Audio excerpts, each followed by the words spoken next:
Effort without direction will not give you results.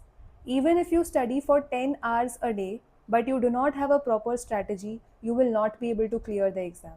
You don't just need hard work, but hard work in the right direction. In this video, I will be telling you why is it important to have a strategy, and if you don't have one, you need one right now.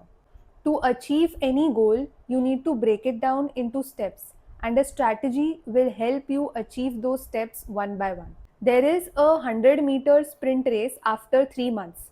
Two athletes are preparing for it. One of them has a proper training program that is specialized to the needs of the match.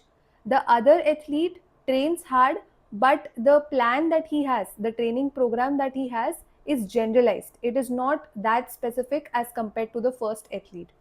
Who do you think has a high probability of winning the match? Obviously, the first one, because the training program that he has is devised based on what is required on the day of the match. Similarly, you need to have a strategy that is based on what is required for that exam. Now, just having a strategy is not enough. You need to have the right strategy. Just studying for long hours is not enough. You need to know what to study, what not to study. For example, revising past year questions is extremely important when it comes to preparing for PGP-CET. In 2025, the paper was dicto, it was similar to that of 2024, which again highlights how important it is to go through the past year questions.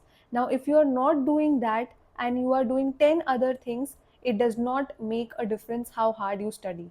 And that is what I mean by strategy. You study more of what is important. You make your study plan in such a way that you are studying what is important. You are focusing on what is being asked in the exam. Because the syllabus is vast, you cannot study everything. You need to focus on what is being asked frequently and around it.